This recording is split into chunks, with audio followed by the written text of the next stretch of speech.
오늘 전해드릴 이야기는 한 분의 사연입니다. 결혼 20년 차 두 아이의 엄마로 살아온 은희 씨의 이야기예요. 그분은 정말 모범적인 며느리였죠. 시어머니 생신은 물론이고 명절 차례상도 늘 정성껏 준비했어요. 시댁 식구들 생일까지 챙기며 살았던 분이에요. 남편 민수 씨는 회사원이었고 은희 씨는 결혼 후 직장을 그만두고 가정을 지켰습니다. 아이들 키우고 살림하고 시댁 행사 챙기는 게 일상이었어요. 친정 부모님은 딸이 시집살이 잘하길 바라며 늘 뒤에서 조용히 응원해 주셨죠. 우리 딸 고생한다. 그래도 시댁 어른들 잘 모시고 남편한테 잘해라. 어머니는 늘 그렇게 말씀하셨어요. 그래서 은희 씨는 더 열심히 살았습니다. 친정보다 시댁을, 자신보다 남편과 아이들을 먼저 생각하며 살아왔죠. 그렇게 20년이 흘렀어요. 특별히 불행하지도, 특별히 행복하지도 않은 평범한 일상이었습니다. 그런데 어느 날부터 조금씩 균열이 생기기 시작했어요. 친정어머니에게서 전화가 왔습니다. 은희야, 아빠가 요즘 많이 안 좋으시다. 병원 가보자고 해도 괜찮다고만 하시네. 목소리에 걱정이 가득했어요. 은희 씨는 가슴이 철렁했죠. 아버지는 평소 건강하신 편이었거든요. 그런 분이 안 좋으시다니 심상치 않았습니다. 다음 날 바로 친정에 다녀왔어요. 아버지의 얼굴은 많이 수척해져 있었습니다. 기운이 없으셨죠. 은희 씨가 병원 가시자고 하니 아버지는 손을 내저으셨어요. 괜찮아. 나이 들면 다 이런 거지. 네가 시집살이 바쁠 텐데 왜 왔어? 하지만 어머니의 표정은 심각했습니다. 은희 씨는 그날 저녁 남편에게 조심스럽게 말을 꺼냈어요. 여보, 우리 아버지가 요즘 많이 편찮으신 것 같아. 종합검진이라도 받아보시게 하고 싶은데. 남편 민수 씨는 TV를 보다 말고 고개를 돌렸습니다. 표정이 그리 좋지 않았어요. 또 친정 얘기야? 민수 씨의 목소리가 차가웠습니다. 은희 씨는 당황했어요. 아버지가 아프시다는데 또라니요. 아니, 그게 아버지가 정말 안 좋으신 것 같아서. 한 번만 병원에. 은희야, 너 친정 부모님 나이가 어떻게 돼? 70 중반이잖아. 그 나이면 어디 안 아픈 데가 어딨어. 괜히 병원 가서 검사비만 나올 텐데. 은희 씨는 말문이 막혔습니다. 시어머니는 75이셨는데 매년 종합검진을 받으셨거든요. 그것도 대학병원에서요. 당연히 은희 씨가 예약하고 모시고 다녔죠. 그래도 여보, 우리 엄마가 많이 걱정하시는데. 엄마 하지 말고 우리 엄마는 생각 안 해? 다음 주가 우리 엄마 칠순인데 준비는 다 했어? 은희 씨는 숨이 막히는 것 같았습니다. 물론 준비했죠. 한 달 전부터 예약하고 선물 준비하고 식당도 예약해놨어요. 그런데 지금 그게 중요한 게 아니었어요. 그건 다 했지만 아버지가 진짜 안 좋으신 것 같아서. 그때 남편이 내뱉은 말을 은희 씨는 평생 잊을 수 없을 거예요. 은희야, 너 집 해왔잖아. 민수 씨는 마치 당연한 말을 하듯 차분하게 말했습니다. 결혼할 때 우리 집에서 얼마나 많이 해줬어. 전세금도 우리 부모님이 보태주셨고 살림살이도 다 해주셨잖아. 너희 친정에서는 뭐 해준 게 있어? 은희 씨의 손이 떨렸어요. 그건 그때 친정 형편이 어려워서 그랬던 거였어요.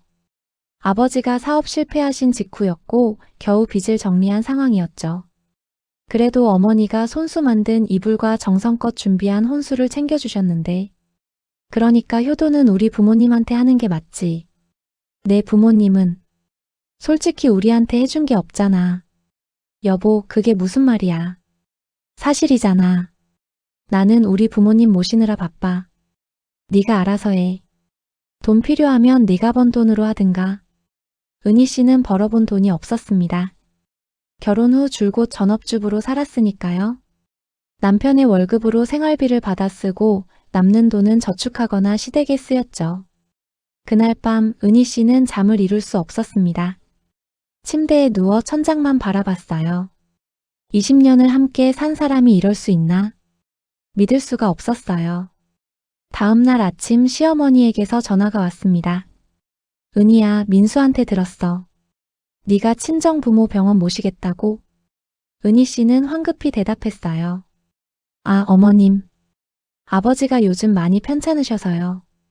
은희야, 내 말 좀 들어봐. 시어머니의 목소리는 단호했습니다. 며느리가 시부모 모시는 건 당연한 거야. 근데 친정까지 챙기면 어떡해. 네가 몸이 두 개야? 하지만 어머님, 제 부모님도 연세가. 나도 75이야. 내 아버지보다 나이가 더 많다고. 그런데 너는 나한테 먼저 신경 써야지 친정 생각부터 하면 안 되지. 은희 씨는 할 말을 잃었습니다. 시어머니는 건강하셨어요. 매년 검진도 받으시고 복지관에서 운동도 하시고 친구분들 만나 여행도 다니셨죠. 다 은희 씨가 뒷바라지했기에 가능한 일이었어요. 우리 민수가 너한테 잘해주잖아. 월급 다 갖다 주고 집안일도 안 간섭하고. 그게 다 내가 아들 잘 키워서 그런 거야. 고마운 줄 알아야지. 전화를 끊고 나서 은희 씨는 한숨을 쉬었습니다. 저녁 무렵 시누이들에게서도 연락이 왔어요. 큰 시누이 수진 씨가 먼저 전화했습니다. 언니, 엄마한테 들었어요. 친정 부모님 병원 모시겠다고요? 응. 아버지가 좀 안 좋으셔서. 언니, 그런데 우리 엄마는요? 언니가 결혼하고 20년 동안 우리 엄마 얼마나 잘 모셨어요. 근데 이제 와서 친정 챙기겠다는 게 좀 그렇지 않아요? 은희 씨는 어이가 없었습니다.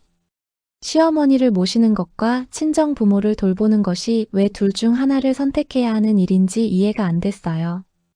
수진아, 나도 딸인데. 부모님이 아프시면 챙겨야지. 그건 오빠들 있잖아요. 언니 오빠들이 있으면 걔네가 하는 거고. 은희 씨에게는 오빠 두 분이 있었습니다. 하지만 큰 오빠는 지방에 계셨고 작은 오빠는 형편이 어려웠어요. 그래서 서울에 사는 은희 씨가 자주 친정에 들르곤 했죠. 곧이어 작은 시누이 민정 씨에게서도 문자가 왔습니다. 언니, 형부 힘들게 하지 마세요. 형부가 벌어온 돈으로 친정 부모 병원비 대려고요? 그건 좀 아니지 않나요? 은희 씨는 휴대폰을 내려놓고 눈을 감았습니다. 그날 밤 은희 씨는 화장실에 들어가 조용히 울었어요. 소리 내서 울 수도 없었습니다. 남편이 들을까봐, 아이들이 걱정할까봐. 수건으로 입을 막고 흐느꼈죠. 눈물이 멈추지 않았어요.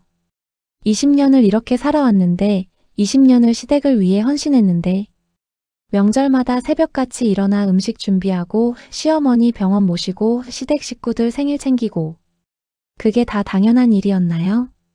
그런데 정작 내 부모님이 아프시다는데 그것조차 허락받아야 하는 일인가요? 거울에 비친 자신의 얼굴이 낯설었습니다. 눈가에 주름이 깊게 패여 있었어요. 언제 이렇게 늙었을까?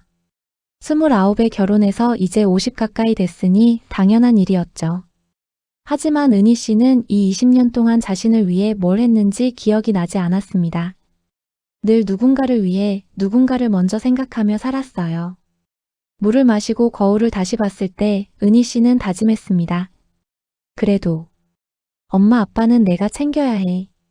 누가 뭐라든 부모님은 꼭 챙기겠다고 마음먹었어요.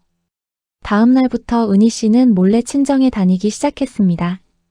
남편이 출근하고 아이들이 학교 간 사이 서둘러 집안일을 끝내고 친정으로 향했어요. 어머니 혼자서는 아버지를 병원에 모실 수가 없었거든요. 처음 동네 병원에 갔을 때 의사 선생님은 고개를 갸우뚱했습니다. 보호자분, 환자분 상태가 좀 안 좋아 보이는데요. 큰 병원에서 정밀 검사 받아보시는 게 좋겠어요. 대학병원 예약을 잡았습니다. 검사 결과를 기다리는 동안 은희 씨의 마음은 불안했어요. 아버지는 대기실 의자에 앉아 계셨는데 예전보다 훨씬 작아 보이셨죠. 은희야, 미안하다. 네가 시집살이 바쁠 텐데. 아빠, 그런 말씀 마세요. 제가 딸인데 당연한 거죠. 검사 결과가 나왔습니다. 췌장에 문제가 있었어요. 더 정밀한 검사가 필요하다고 했습니다. 은희 씨는 가슴이 철렁 내려앉았어요. 집에 돌아와서도 남편에게는 말하지 못했습니다. 말해봤자 차갑게 돌아올 반응이 뻔했으니까요. 그냥 혼자 감당하기로 했어요. 매일 친정과 집을 오가며 이중생활을 했습니다. 시댁 행사는 여전히 완벽하게 준비했어요. 시어머니 칠순 잔치 날이 왔습니다. 은희 씨는 한 달 전부터 준비했던 계획대로 모든 것을 완벽하게 진행했어요. 호텔 레스토랑 예약, 꽃다발, 선물, 하객 명단까지. 시댁집 친척들이 모두 모였죠. 우리 며느리가 다 준비했어요. 정말 알뜰하고 착하지요. 시어머니는 친척들 앞에서 은희 씨를 자랑스럽게 소개했습니다. 사람들은 박수를 쳤고 은희 씨는 웃으며 인사했어요. 하지만 그 웃음 뒤에 얼마나 많은 눈물이 있었는지는 아무도 몰랐습니다. 잔치가 끝나고 집에 오는 길 남편이 말했어요. 오늘 수고했어. 우리 엄마가 정말 좋아하시더라. 응. 다음 달에는 아버지 생신이잖아. 그것도 잘 부탁해. 은희 씨는 고개를 끄덕였습니다. 그리고 조용히 생각했어요. 내 아버지 생신은 언제였더라? 남편은 한 번도 물어본 적이 없었죠. 은희 씨도 챙기지 못했어요. 늘 시댁 행사에 쫓겨 살았으니까. 그날 밤 은희 씨는 달력을 펼쳤습니다. 친정아버지 생신은 2달 전에 지나갔더군요. 전화 한 통만 드렸었어요. 찾아뵙지도 못했습니다. 가슴 한편이 무너지는 것 같았어요. 3주 후 어머니에게서 다급한 전화가 왔습니다. 은희야, 큰일 났어. 아버지가 쓰러지셨어. 은희 씨는 손에 들고 있던 국자를 떨어뜨렸어요. 저녁 준비를 하던 중이었는데 그대로 앞치마를 벗고 뛰쳐나갔습니다. 응급실에 도착했을 때 아버지는 침대에 누워 계셨습니다. 산소 마스크를 쓰고 계셨어요. 의사는 심각한 표정으로 설명했습니다. 췌장암 말기입니다.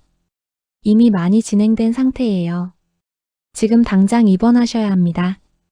은희 씨는 다리에 힘이 풀렸습니다. 어머니는 그 자리에서 주저앉아 울기 시작했어요.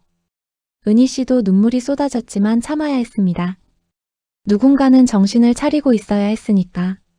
입원 수속을 밟고 병실로 아버지를 모셨습니다. 의사는 남은 시간이 길지 않다고 했어요. 길어야 몇 달이라고. 그날 저녁 은희 씨는 남편에게 전화를 걸었습니다. 여보, 아버지가 암이래요. 말기래요. 전화기 너머로 한숨 소리가 들렸습니다. 그래서 뭘 어쩌라고? 은희 씨는 입술을 깨물었어요. 여보, 제발. 아버지 좀 뵈러 가요. 시간이 얼마 안 남으셨대요. 은희 씨는 간곡하게 부탁했습니다. 전화기를 꽉 쥔 손이 떨렸어요. 남편의 대답이 무서웠지만 그래도 물어야 했어요. 은희야, 나 지금 회사야. 바빠. 저녁에라도. 잠깐만이라도. 아니, 솔직히 말해서 나한테 장인어른이 뭐가 중요해? 우리 사이도 안 좋았잖아. 은희 씨는 깜짝 놀랐습니다. 사이가 안 좋다니요? 아버지는 사위를 늘 극진히 대하셨어요. 명절 때마다 용돈도 챙겨주시고 아이들 생일 선물도 준비해 주셨는데 무슨 소리야? 아버지가 당신한테 언제? 됐어. 나는 못 가. 네가 알아서 해. 그리고 너무 오래 있지 말고 집에도 신경 써. 우리 엄마가 네가 요즘 친정만 간다고 섭섭해하셔. 전화가 끊겼습니다. 은희 씨는 병실 복도에 주저앉아 울었어요. 간호사가 괜찮냐고 물었지만 대답할 수가 없었습니다. 그날 밤 은희 씨는 병실에서 아버지 곁을 지켰어요. 어머니도 함께 계셨죠. 아버지는 잠든 듯 숨을 쉬고 계셨습니다. 엄마. 응. 미안해요. 제가 더 일찍 알았어야 했는데. 어머니는 딸의 손을 꽉 잡았습니다. 며칠 후 은희 씨는 다시 한번 남편을 설득했습니다. 여보, 제발 한 번만이라도 아버지 좀 보러 가요. 아이들도 데리고. 남편은 TV를 보다 말고 한숨을 쉬었어요. 알았어. 주말에 잠깐 갈게. 근데 올해는 못 있어. 우리 아버지 산소 가야 하거든. 은희 씨는 감사하다고 말했습니다. 비록 마지못해서지만 그래도 와준다는 것만으로 고마웠어요. 하지만 마음 한편에서는 서러움이 밀려왔습니다. 시아버지 산소는 매년 2번씩 갔어요. 명절 때마다 빠짐없이. 은희 씨가 음식 준비하고 차려서 가고 벌초까지 도왔죠. 그런데 친정아버지는 아직 살아계신데도 잠깐만 들르겠다니. 주말이 왔습니다. 남편과 아이들을 데리고 병원에 갔어요. 아버지는 딸과 손주들이 와서 반가워하셨지만 기력이 많이 떨어진 상태였습니다. 사위 왔구나. 고맙네. 아, 네. 어서 쾌차하세요. 민수 씨는 어색하게 인사했습니다. 그리고 30분도 안 돼서 시계를 보기 시작했어요. 은희야, 우리 이제 가야 할 것 같은데. 아버지 산소 가려면 지금 출발해야 해. 은희 씨는 할 말을 잃었습니다. 아버지는 며느리와 손주들을 보내며 애써 웃으셨어요. 괜찮다, 은희야. 너도 바쁠 텐데 자주 오지 마라. 그 말을 듣는 순간 은희 씨의 가슴이 찢어지는 것 같았습니다. 아버지는 자식에게조차 미안해하고 계셨어요. 당신이 아픈 게 죄라도 되는 것처럼. 남편과 아이들을 먼저 보내고 은희 씨는 잠시 더 병실에 남았습니다. 아버지와 단둘이 있는 시간이었어요. 아빠. 응. 제가 좀 더 잘할 걸 그랬어요. 자주 못 찾아뵙고. 아버지는 고개를 저으셨습니다. 아니다. 네가 시집살이 하느라 얼마나 힘들었는데. 아빠가 많이 미안하다. 너 결혼할 때 제대로 해주지도 못했고. 아빠, 그런 말씀 마세요. 은희야, 아빠가 하고 싶은 말이 있다. 아버지는 딸의 손을 꼭 잡으셨어요. 손에 힘이 없었습니다. 내 인생도 중요해. 남들 눈치 보지 말고 내가 행복하게 살아라. 알았지? 은희 씨는 고개를 끄덕이며 울었습니다. 아버지는 마지막까지 딸 걱정만 하고 계셨어요. 그날 저녁 집에 돌아온 은희 씨는 아무 말 없이 저녁을 차렸습니다. 2주 후 새벽 4시에 전화가 울렸습니다. 어머니였어요. 울먹이는 목소리로 한마디만 하셨죠. 은희야. 아빠가. 은희 씨는 옷도 제대로 챙겨 입지 못하고 병원으로 달려갔습니다. 하지만 도착했을 때는 이미 늦었어요. 아버지는 조용히 눈을 감고 계셨습니다. 아빠. 아빠. 은희 씨는 아버지의 손을 잡고 흔들었지만 아무 대답이 없었어요. 그 따뜻하던 손이 차갑게 식어가고 있었습니다. 마지막 순간에 곁에 없었다는 죄책감이 밀려왔습니다. 왜 집에 있었을까? 왜 병실을 지키지 않았을까? 남편이 집에 있으라고 해서, 시어머니가 며느리가 친정에만 있으면 안 된다고 해서 그 말을 들었던 자신이 너무 미워졌어요. 어머니는 바닥에 주저앉아 통곡하셨습니다. 은희 씨도 어머니를 안고 함께 울었어요. 얼마나 울었는지 모릅니다. 장례 준비를 시작했습니다. 오빠들에게 연락하고 장례식장을 알아보고, 은희 씨는 눈물을 닦으며 모든 것을 처리했어요. 남편에게 전화를 걸었습니다. 여보, 아버지가 돌아가셨어요. 그래. 장례식장 어디야? 그게 다였습니다. 위로의 말도 괜찮냐는 말도 없었어요. 장례식장에는 친척들과 아버지의 지인들이 찾아왔습니다. 은희 씨는 상주로서 문상객들을 맞이했어요. 눈이 퉁퉁 부었지만 계속 절을 했습니다. 어머니는 영정 앞에서 하염없이 우셨죠. 남편 민수 씨는 첫날 저녁에 왔습니다. 간단히 절만 하고 은희 씨에게 말했어요. 나 내일 아침 일찍 가야 해. 회사에 중요한 회의가 있어서. 여보, 발인이 모레인데. 그건 네가 있으면 되잖아. 나까지 계속 여기 있을 필요 없잖아. 은희 씨는 아무 말도 할 수 없었습니다. 장례식장에 문상객들이 있었고 그들 앞에서 다툴 수도 없었어요. 다음 날 아침 남편은 정말 떠났습니다. 아이들도 데려갔어요. 학교 가야 한다면서요. 은희 씨는 홀로 남겨졌습니다. 그날 오후 시어머니에게서 전화가 왔습니다. 은희야, 민수 보냈더라. 너무 오래 거기 붙잡아 두지 마. 민수도 할 일이 많아. 네, 어머님. 그리고 발인 끝나면 빨리 집에 와. 집안일도 밀렸을 거고 우리 집 제사 준비도 해야지. 은희 씨는 전화를 끊고 허탈하게 웃었습니다. 아버지 장례식장에서 시댁 제사 얘기를 듣고 있는 자신이 비참했어요. 발인날 아침 남편이 다시 왔습니다. 나 잠깐만 있다 갈게. 오후에 약속이 있어서. 은희 씨는 아무 대꾸도 하지 않았어요. 영정을 모시고 운구차에 올랐습니다. 화장장으로 가는 길 어머니는 계속 우셨어요. 여보가. 아버님 마지막 가시는 길인데. 은희 씨가 조용히 말했을 때 남편은 귀찮다는 듯 한숨을 쉬었습니다. 은희야, 나도 슬프긴 한데 어쩔 수 없잖아. 약속 잡힌 게 있다니까. 무슨 약속인데 이렇게 급해요? 골프. 회사 임원들이랑. 은희 씨는 더 이상 말하지 않았습니다. 아버지의 마지막 가시는 길보다 골프가 더 중요한 사람이었어요. 20년을 함께 산 사람이. 화장이 끝나고 납골당에 안치했습니다. 어머니는 남편의 위패 앞에서 한참을 울었어요. 은희 씨도 함께 울었습니다. 아빠, 편히 쉬세요. 돌아오는 길 남편은 계속 시계를 봤습니다. 은희야, 나 여기서 내릴게. 골프장이 여기서 가까워. 너는 엄마 모시고 집에 가. 네. 차에서 내리면서 남편이 한마디 덧붙였어요. 그리고 너무 슬퍼하지 마. 다 늙으면 가는 거야. 빨리 털고 일어나. 은희 씨는 대답하지 않았습니다. 그날 밤 은희 씨는 집으로 돌아왔습니다. 아이들은 각자 방에서 공부하고 있었고 남편은 아직 안 들어왔어요. 은희 씨는 안방에 들어가 불을 끄고 누웠습니다. 어둠 속에서 천장을 바라봤어요. 눈물이 흘러내렸지만 닿지 않았습니다. 그냥 그대로 두었어요. 20년이 주마등처럼 스쳐 지나갔습니다. 결혼식 날 아버지가 딸의 손을 잡고 울먹이던 모습. 우리 딸 행복해야 한다고 하시던 그 목소리.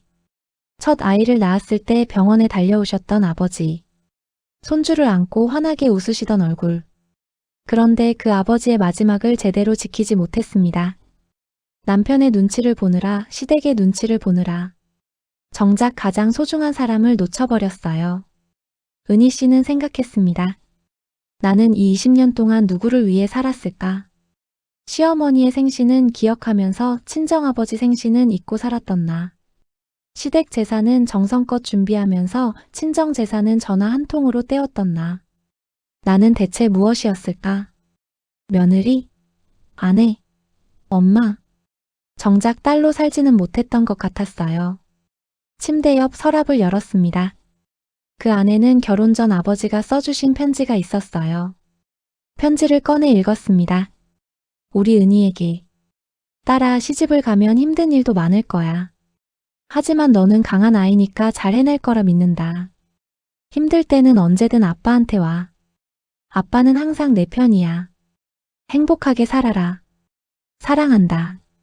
마이너스 아빠가. 은희 씨는 편지를 꽉 쥐고 소리 없이 울었습니다. 아빠는 항상 내 편이라고 하셨는데 나는 왜 그걸 몰랐을까? 왜 시댁만 바라보고 살았을까? 그때 남편이 들어왔습니다. 술 냄새가 났어요. 아, 불도 안 켜고 뭐해. 골프 끝나고 회식했어. 은희 씨는 불을 켰습니다. 남편은 눈이 충혈된 아내를 보고도 별다른 반응이 없었어요. 많이 울었네. 그래도 이제 그만 울어. 계속 그러면 애들도 힘들어해. 여보. 응. 우리 시아버님 돌아가셨을 때 기억나요? 남편은 넥타이를 풀다 말고 고개를 끄덕였습니다. 그럼 5년 전이지. 왜? 그때 장례식장에 며칠이나 있었어요? 일주일 내내 있었지. 장남이니까 당연한 거고. 은희 씨는 조용히 말했습니다. 제 아버지 장례식에는 하루도 제대로 안 계셨잖아요. 남편의 표정이 굳어졌습니다. 은희야, 그게 무슨 소리야. 나 바빴잖아. 시아버님 때는 회사에 일주일 휴가 내셨잖아요. 제 아버지는 골프가 더 중요했고요. 민수 씨는 당황한 듯 변명했습니다. 그건. 우리 아버지는 내 아버지니까 당연한 거고. 제 아버지는 제 아버지인데 왜 당연하지 않아요? 은희 씨의 목소리가 떨렸습니다. 하지만 계속 말했어요. 우리 시댁 재산은 몇 개예요? 시할아버지, 시할머니, 시아버지. 세 분이죠. 그거 제가 20년 동안 한 번도 빠짐없이 준비했어요. 밤새워 음식 만들고 재수 준비하고. 그건 며느리니까. 그런데 친정 제사는요? 친정 할아버지, 할머니 제사 한 번이라도 함께 지내본 적 있어요? 아버지 제사는 앞으로 어떻게 할 건데요? 남편은 할 말을 잃었습니다. 은희 씨는 계속했어요. 시어머니 생신, 시아버지 생신, 큰 시누이 생일, 작은 시누이 생일, 시조카들 생일. 다 챙겼어요. 그런데 제 부모님 생신은요? 한 번이라도 같이 챙긴 적 있나요? 은희야, 너 지금. 저도 딸이에요. 부모님이 계셔요. 그런데 왜 시댁 부모님만 부모인 것처럼 사는 거예요? 은희 씨는 눈물을 닦았습니다. 집해왔으니 효도는 시댁에만 하라고 하셨죠. 그 말이 계속 귓가에 맴돌아요. 챕터 20. 그날 밤의 대화는 거기서 끝났습니다. 남편은 화를 내다가 결국 아무 말 없이 씻으러 갔어요. 은희 씨는 거실로 나와 소파에 앉았습니다. 머릿속이 복잡했습니다. 하지만 동시에 이상하게 맑아지는 느낌도 들었어요. 뭔가 결정을 내려야 할 때가 온 것 같았습니다. 다음 날 은희 씨는 법률 상담을 알아봤습니다. 인터넷으로 검색해서 무료 법률 상담 기관을 찾았어요. 조심스럽게 전화를 걸었습니다. 저기, 이혼 상담 받고 싶은데요. 목소리가 떨렸습니다. 이혼이라는 단어를 입 밖에 내는 게 이렇게 어려운 줄 몰랐어요. 상담 예약을 잡았습니다. 다음 주 화요일 남편이 출근한 후에 다녀올 수 있는 시간이었어요. 그동안 은희 씨는 차근차근 준비를 시작했습니다. 통장 정리하고 재산 목록 확인하고 결혼 후 20년간의 기록들을 모았어요. 시댁 행사 사진들, 병원 영수증들, 명절 준비하던 사진들. 그 모든 게 증거가 될 수 있었습니다. 아이들은 이제 대학생과 고등학생이었어요. 충분히 컸죠. 엄마의 행복도 중요하다는 걸 이해할 나이였습니다. 은희 씨는 거울을 봤습니다. 20년 전보다 늙었지만 아직 50도 안 됐어요. 다시 시작할 수 있었습니다.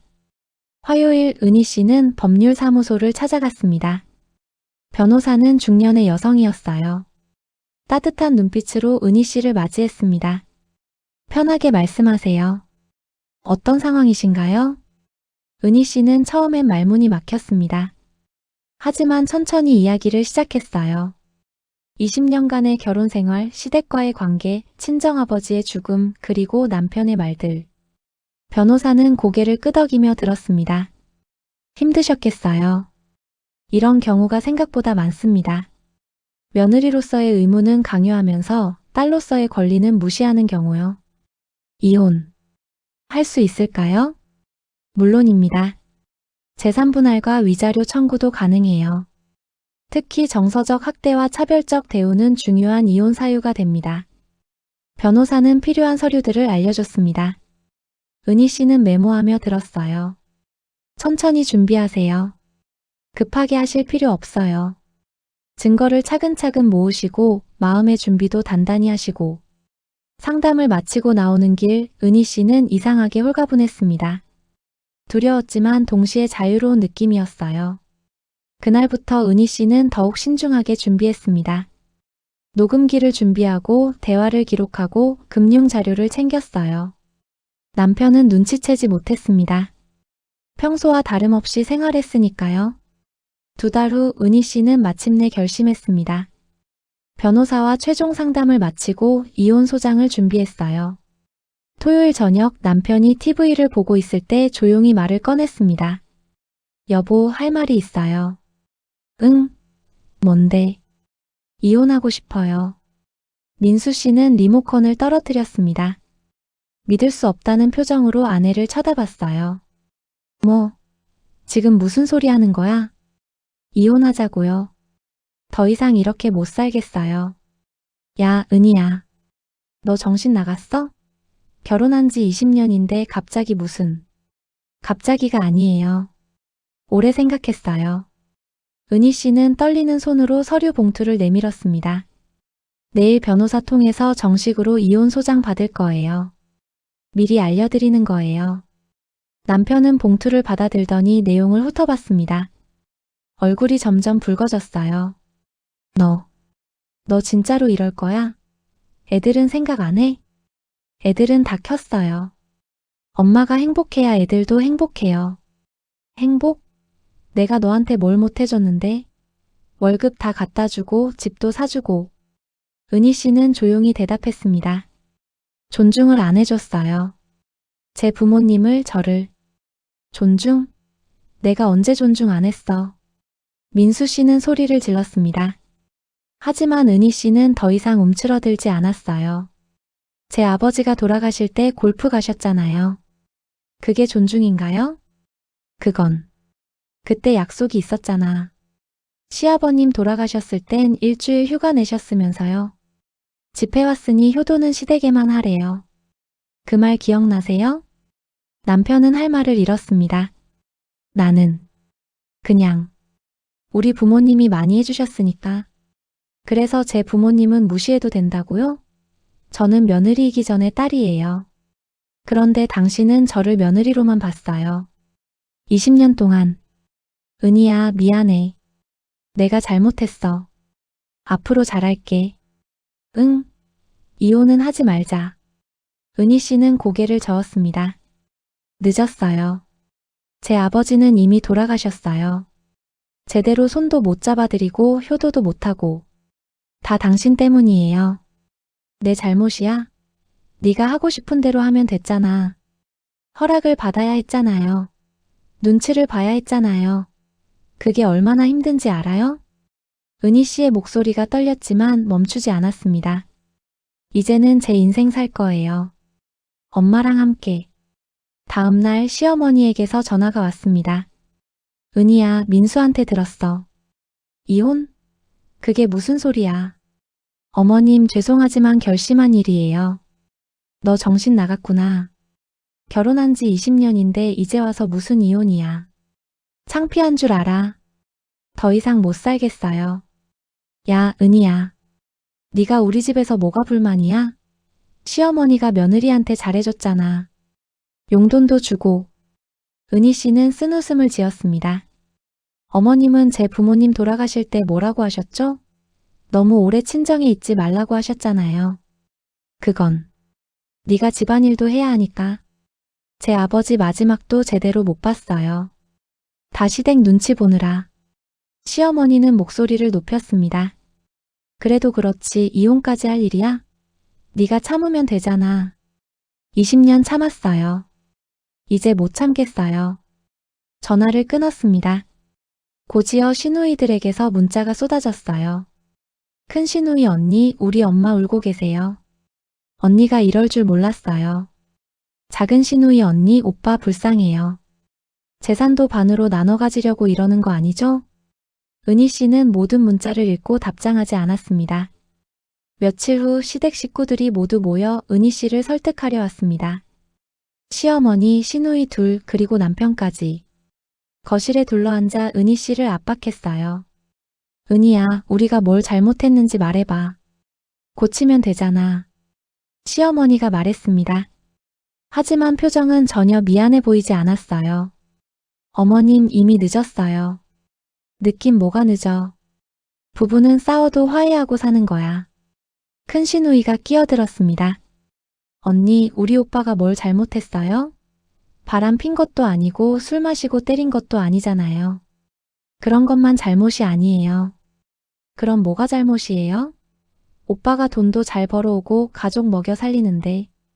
은희 씨는 조용히 대답했습니다. 존중이 없었어요. 저와 제 가족에 대한. 작은 시누이가 비웃었습니다. 존중? 그런 걸로 이혼해요? 언니, 세상에 완벽한 결혼 생활이 어디 있어요. 저는 완벽을 바라는 게 아니에요. 그냥 평등을 바랐어요. 은희 씨는 일어섰습니다. 시댁도 중요하고 친정도 중요한 거예요. 근데 여기서는 시댁만 중요했어요. 20년 동안. 은희야, 앉아. 아직 할 말이. 더 이상 할 말 없어요. 변호사 통해서 연락하세요. 은희 씨는 안방으로 들어가 문을 닫았습니다. 이혼 조정이 시작됐습니다. 법원에서 여러 차례 조정 기일이 잡혔어요. 은희 씨는 변호사와 함께 출석했고 남편도 변호사를 선임했습니다. 재산 분할 문제가 가장 컸어요. 남편 측은 은희 씨가 벌지 않았으니 적게 가져가야 한다고 주장했습니다. 하지만 은희 씨 변호사는 준비한 자료들을 제출했어요. 의뢰인은 20년간 가사노동과 육아 그리고 시댁 봉양을 전담했습니다. 이는 남편이 경제활동에 전념할 수 있게 한 기여입니다. 시댁 행사 사진들, 명절 준비 사진들, 병원 동행 기록들. 모든 게 증거가 됐어요. 조정위원은 고개를 끄덕였습니다. 가사노동의 가치를 인정해야겠습니다. 50대 50 재산 분할이 타당해 보입니다. 남편 측은 반발했지만 결국 받아들일 수밖에 없었습니다.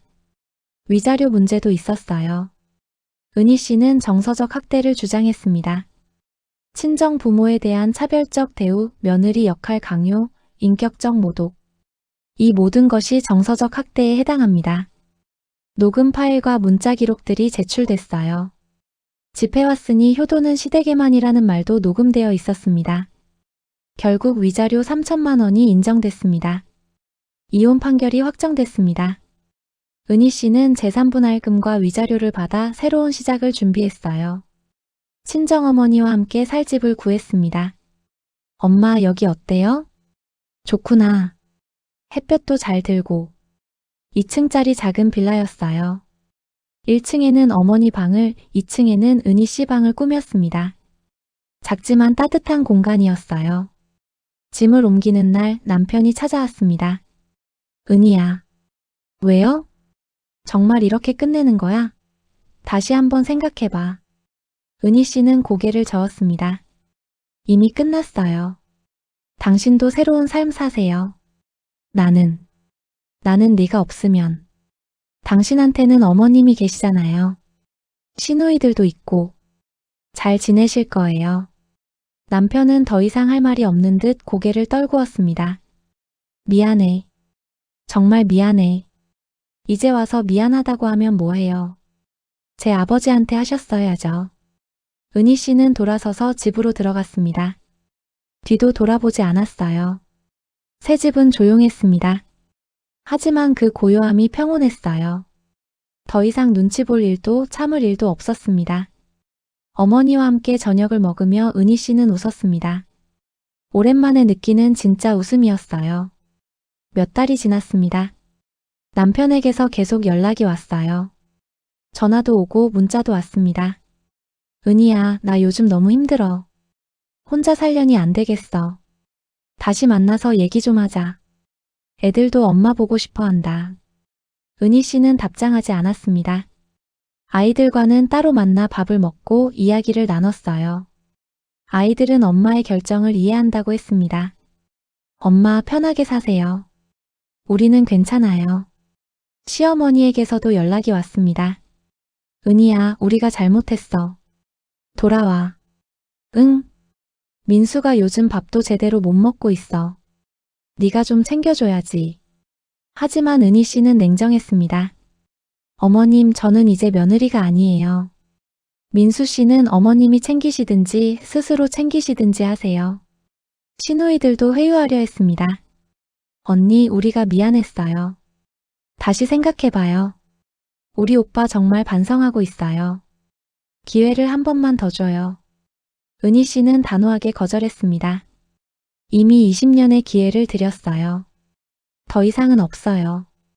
결국 모든 연락을 차단했습니다. 전화번호도 바꿨어요. 깨끗하게 정리하고 싶었습니다. 새로운 일상이 시작됐습니다. 은희 씨는 작은 카페에서 아르바이트를 시작했어요. 20년 만에 처음 하는 일이었습니다. 손님들에게 커피를 내리고 웃으며 인사하는 게 즐거웠어요. 어서 오세요. 간단한 말이지만 누군가의 며느리가 아닌 나 자신으로서 하는 일이 새로웠습니다. 어머니는 집에서 텃밭을 가꾸셨어요. 작은 마당에 상추며 고추를 심으셨죠. 은희야, 저녁에 쌈 싸먹자. 네, 엄마. 둘이서 밥상을 마주하고 앉아 저녁을 먹었습니다. 소박하지만 행복한 시간이었어요. 엄마 행복해요? 어머니는 딸의 손을 꼭 잡았습니다. 그럼 우리 딸이 웃고 있으니 나도 행복하지. 제가 더 일찍 이렇게 했어야 했는데. 아니야. 네가 최선을 다했어. 이제는 내 인생 살아. 은희 씨는 고개를 끄덕였습니다. 주말에는 아이들이 찾아왔어요. 할머니와 엄마가 함께 사는 집에서 식사를 하며 웃음꽃이 피었습니다. 엄마, 요즘 표정이 훨씬 밝아졌어요. 그래? 엄마도 그런 것 같아. 은희 씨는 정말로 밝아졌습니다. 더 이상 누구 눈치를 보지 않아도 됐고 참지 않아도 됐으니까요. 계절이 바뀌고 또 바뀌었습니다. 은희 씨는 어느 날 아버지 산소를 찾았어요. 어머니와 함께였습니다. 아빠 잘 지내고 계시죠? 묘비 앞에 꽃을 놓고 절을 했습니다. 어머니도 함께 절을 하셨어요. 여보, 우리 은희가 이제 자유로워졌어요. 행복하게 살고 있어요. 은희 씨는 아버지 묘비를 쓰다듬었습니다. 아빠, 이제야 아빠 말씀을 이해했어요. 내 인생도 중요하다고 하셨잖아요. 늦었지만 이제라도 제 인생 살아볼게요. 산소를 내려오는 길 어머니가 말씀하셨습니다. 내 아버지가 좋아하실 거야. 그럴까요? 그럼. 딸이 행복한 게 부모 소원이지. 은희 씨는 어머니 손을 꼭 잡았습니다. 따뜻한 봄바람이 불어왔어요. 집으로 돌아와 저녁을 준비하면서 은희 씨는 생각했습니다. 20년이라는 시간이 아깝지 않다고 하면 거짓말일 거예요. 하지만 그 시간이 있었기에 지금의 소중함을 더 깊이 느낄 수 있었습니다.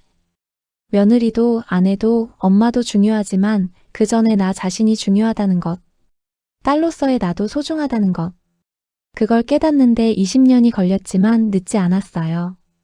아직 인생은 길었으니까요. 영상 마무리. 오늘 이야기는 여기까지입니다. 누군가에게는 이 이야기가 낯설지 않을 거예요. 어쩌면 지금도 비슷한 상황에서 힘들어하고 계실 분들이 있을지 모르겠습니다. 며느리로 사는 것도 중요하지만 딸로 사는 것도, 그리고 무엇보다 나 자신으로 사는 것도 중요합니다. 시댁과 친정 둘 중 하나를 선택해야 하는 게 아니에요. 둘 다 소중한 가족이니까요. 오늘 이야기가 누군가에게 작은 위로가 됐기를 바랍니다. 그럼 다음에 또 좋은 이야기로 찾아뵙겠습니다. 아, 그리고 혹시 이 영상이 도움이 되셨다면 구독과 좋아요 한 번씩만 눌러주세요. 여러분의 작은 관심이 저에게는 큰 힘이 됩니다. 감사합니다.